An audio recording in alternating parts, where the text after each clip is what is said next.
Understanding is everything. Yet, in every video where I try to convey this fundamental concept, I encounter constant friction from some users, as if I were asking for a sacrifice, an intolerable effort. This general attitude goes far beyond the simple fact that Linux must be understood to be used effectively. It's something deeper, more rooted in our contemporary technological culture. In my content, I have tried to explain this seemingly peripheral but actually central concept. A proprietary system is fundamentally consumer-oriented. And the term consumer itself, which derives from the Latin consumere, literally means to consume, to exhaust. Consumption is historically and semantically linked to food, to alimentary resources. Consumptio was the use of resources, of provisions, of things that were already ready, already prepared to be used immediately without further elaboration or understanding. Why this etymological and historical preamble? To try to make it definitively clear, without ambiguity, that Linux is not a consumer product. It's not something created by a company, studied in its smallest details, carefully tested and released to be sold and used as is, in that form, with that commercial logic, which is otherwise legitimate and understandable in the capitalist context in which we live. Linux, or more precisely, GNU Linux, is an operating system that is part of a completely different ecosystem, open source. And here lies the crucial point that many fail to grasp. It's not just a system made of numbers, programs, lines of code assembled together. It's a worldview, a radical concept of knowledge sharing, of community, of horizontal rather than vertical collaboration. Comparing Linux to Windows and macOS, I believe, is fundamentally wrong, a comparison epistemologically flawed at its root. We're talking about different ontological categories. Linux cannot be consumed in the traditional sense of the term. It cannot simply be turned on and used without understanding. It's not intrinsically structured to do this. The very concept of access to source code goes against this practice of passive consumption. It's an explicit invitation to participation, to understanding, to modification. I don't always manage to find the most fitting examples, I admit, but I use this metaphor to make you understand how this ecosystem really works. It's as if you went into a toy store and bought a Lego set, demanding that all the pieces be already assembled, and you complained bitterly to the shopkeeper and the manufacturer because they created a disassembled set with hundreds of tiny pieces, when it would be infinitely easier, more convenient, more immediate to sell it already assembled, ready to put on the shelf. But does this demand make sense? Does it make sense philosophically, conceptually? Here we're talking about the fundamental process of building the system piece by piece, understanding its critical points, comprehending how it really works, where the wheels go, where the engine is, how the mechanism is controlled, what the interconnections between components are. And I hear some users complaining that the pieces are difficult to put in the right positions, that it's outdated stuff, antiquated, that it belongs to another technological era. Forgive me for the brutality, but the ones who are outdated are you, not the concept of Linux. It's your mentality that is anachronistic compared to what Linux represents as philosophy and practice. Sure, there will be distributions that will be ready to use, packaged inside colored boxes with nice bows telling you, buy me, use me, I'm already ready, you don't have to do anything. But is this the true spirit of Linux? Is this really Linux in its most authentic essence? Or is it rather a compromise, a necessary adaptation for some users, but not the true nature of the system? In this world of open source, understanding is not one option among many. It's not an extra for advanced users. It's the very foundation of the experience.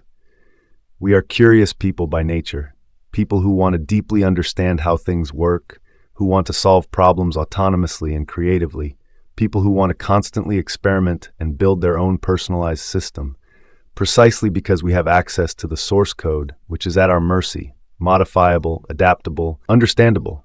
That's why we chose Linux. Not for fashion, not for rebellion for its own sake, but because this openness, this transparency, this possibility of understanding is an intrinsic thing of this system. It's not a pre-assembled consumer product ready to be unpacked and used passively.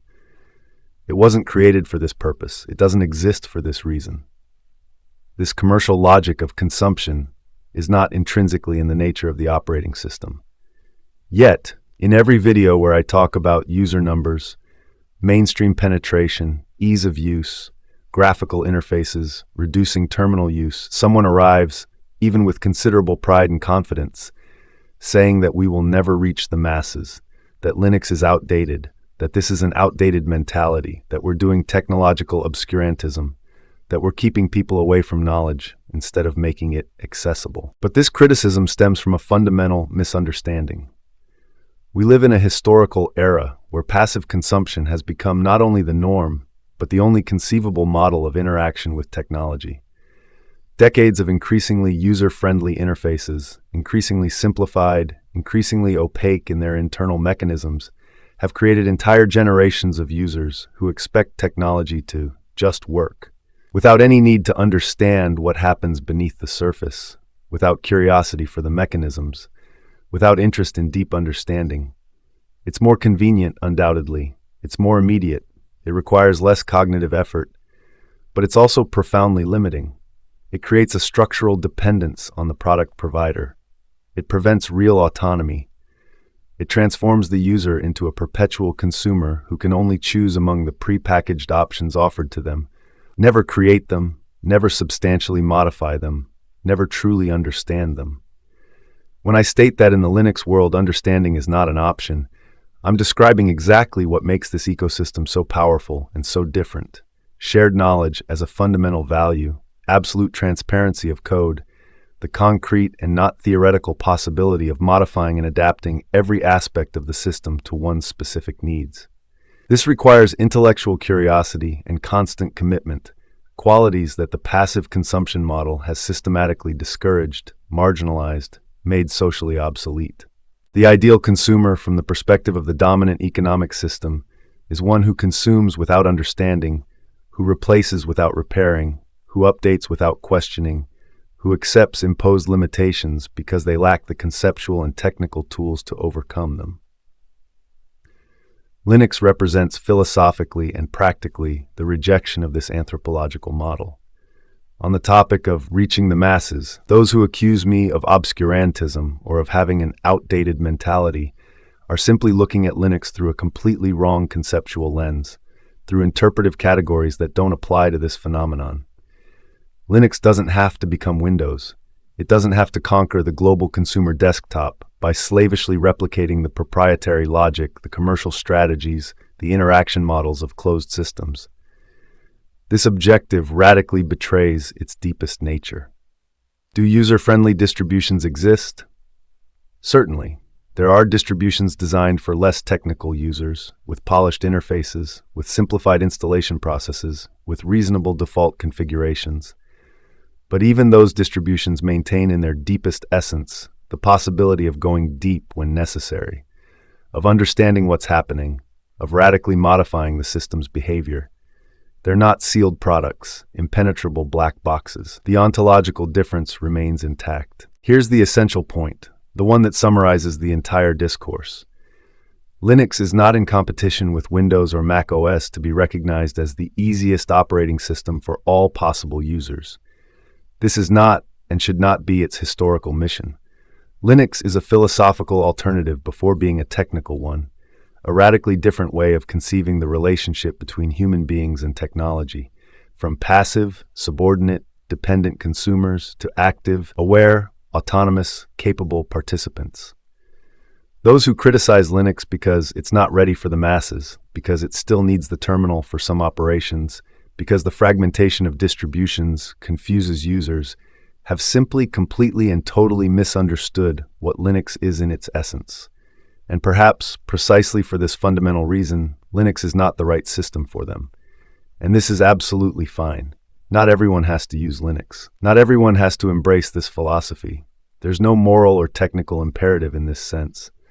But demanding that Linux become something it's not, that it betray its founding principles to acquire market share, to win a competition that makes no sense in its context, is profoundly wrong. It's like asking a political movement to renounce its fundamental values to win elections. Technically possible, philosophically devastating. My communicative battle, I recognize, is objectively difficult. I'm trying to explain a completely different paradigm to people who are still completely immersed, often unconsciously, in the opposite paradigm.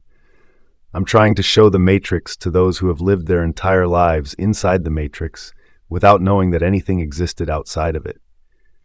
It's a translation between languages that don't even share the same basic grammatical structure.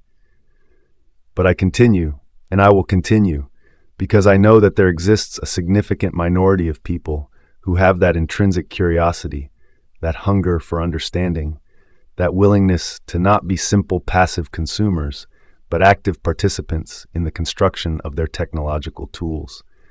Those who truly have this mental disposition, who really want to understand, who are not satisfied with polished surfaces and opaque mechanisms, will listen to me, will understand, and will find in Linux not a product, but an intellectual home. Because in the end, Linux is not just an operating system. It's a declaration of intellectual independence, a manifesto of freedom through understanding, a daily practice of technological autonomy. And this, regardless of any market share, remains profoundly revolutionary.